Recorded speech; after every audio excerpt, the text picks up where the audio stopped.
we've just published a report on exploration subsidies for the G20 countries.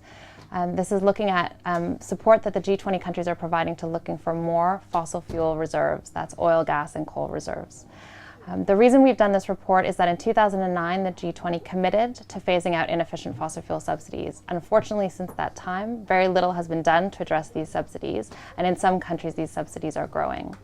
The other reason that we're looking at this is in the context of climate change. What we know now is that to stay within our 2-degree target to avoid dangerous global warming, we need to keep 2/3 of fossil fuel reserves in the ground. So what we've already found, we need to keep in the ground. Instead, governments are using taxpayers' money to look for more oil, gas, and coal resources.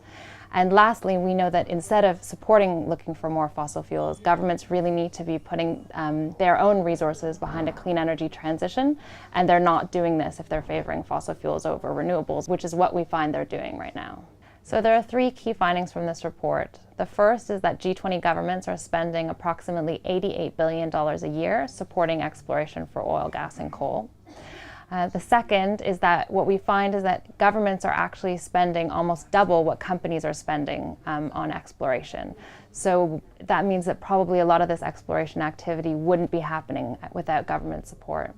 We also find that government support to renewables gets you almost double the return than government support to fossil fuels. So it makes more of an economic case for if governments are going to use subsidies for them to use it for renewables. And lastly, what we find is that that amount, that $88 billion, which goes to exploration subsidies, is again almost double what we need to provide energy access globally every year. And surprisingly, we find also that exploration subsidies are being provided through the World Bank Group, through the IFC, and that they're one of the major providers of exploration subsidies, which is quite shocking given their mandate to promote low-carbon development. So we're launching this report right before the G20 meeting in Brisbane this year, with the aim of influencing G20 governments. We want to hold them to account for the pledge that they've made to phase out inefficient fossil fuel subsidies, and we want this pledge to be initiated by eliminating these specific subsidies to exploration for oil, gas, and coal. In the context of climate change, it is unbelievable that these governments are subsidizing looking for these reserves when we can't burn them. We're also hoping that in some way this will influence wider climate change negotiations, because there will be recognition that there is a possibility to shift government support from these activities, from fossil fuel exploration, to other activities, including clean energy.